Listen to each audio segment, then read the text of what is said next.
Hey y'all, countryman. Uh, I've been down here in West Virginia a little over 2 years now. I got a real good church that I go to and really good people that treat me real good. Well, I went to church Sunday morning like a good boy. I come home with a box, a half a bushel box. And I hope you guys can see these, but they're all chili peppers in there. I've got a few of the having there, got a yellow one over in the corner. That's a habanero. Most of them are the yellow long ones or red long ones, which are serranos or whatever. They're not really hot. I done broke the tip off of that one, ate it. It's no big deal. But what I'm doing here is I'm going to take a handful to start out with, and I'm going to take the stems off of them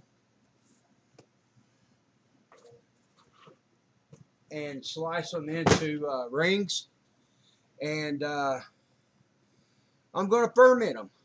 Let me get a little farther along, cut up some. Let me show you what I'm doing, and show you how I do it. This is dedicated to No Hippie Barbecue. It's his recipe. He used ghost peppers, I think. I'm not man enough.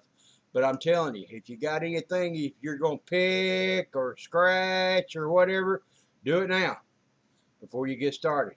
I'm going to put rubber gloves on. Call me a sissy if you want to. I'm going to cut up a few chilies. I'll get right back to you when I get a little bit further along.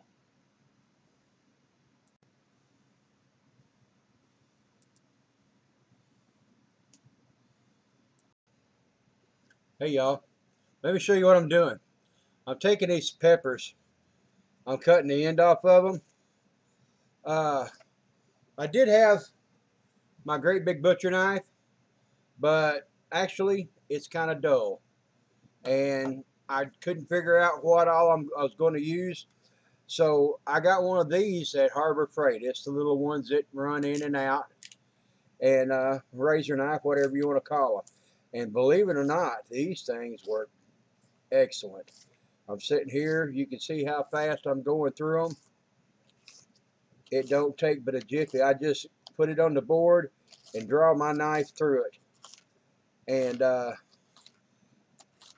I picked up these. They were, when you buy something, you get something free. And I picked these up at Harbor Freight. And then I slide them right off the edge of my pan here. And this is what I'm coming up with so far. You see that bushel, half bushel there? I've got a long way to go. I've just done a few of them right here so far. That's my tops.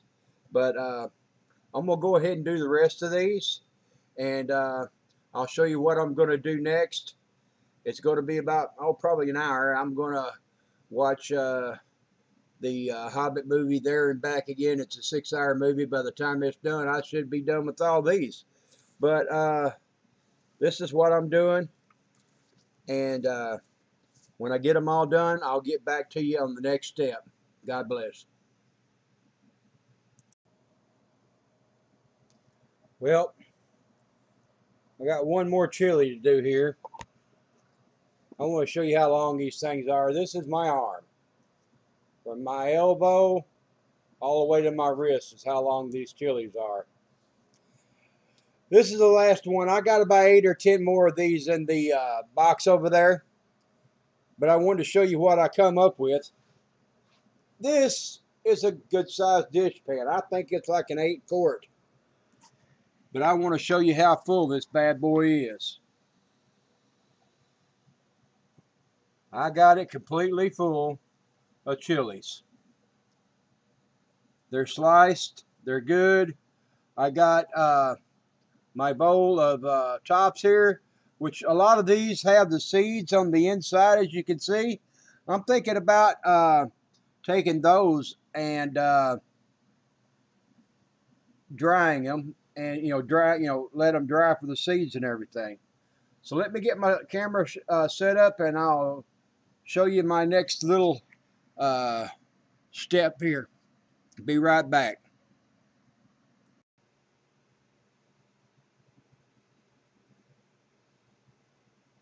Hey y'all, I got me a gallon jar here.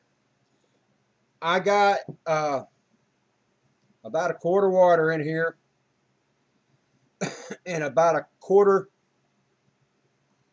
cup of salt. You want the water, if you reach down and you stick your finger in it and you taste it, you want it to taste like sea salt. Now the correct scriptural, you taste it, tastes like sea salt. The correct scriptural, man, that sun's bright, I'm sorry.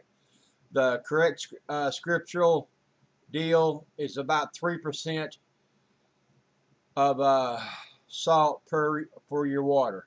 You're supposed to measure it by the weight of how much chilies you got. Do as I say, not as I do. But I'm going to ferment these. Let me get these in the jar.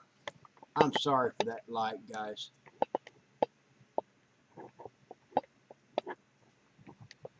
Get this set up here. And I'm going to start putting my chilies in here. Still got my gloves on. And when I get this filled up, I'll get back to you and show you the next step. Be right back. What I've done is I fill the jar completely up and I put me a piece of plastic under here and a weight. That way it would hold the chilies underneath the salt brine. And I went ahead and I drilled me a little hole in my metal lid here, and I got one of my fermenters.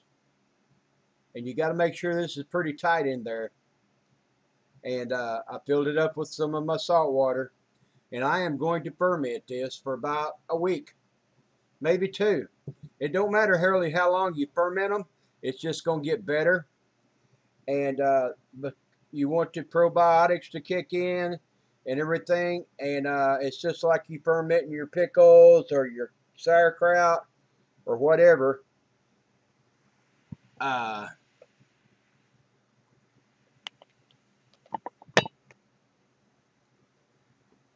Fermenting doesn't get anything but better. I am so sorry about that light. But this is what I've done for the day. It's nice, it's pretty. I got green ones in there. I didn't put any of the habaneros in there, but what I plan on doing after this is once they're fermenting, I am going to run them through a colander and make hot sauce out of them. See you in about a month. Sorry for the light. God bless.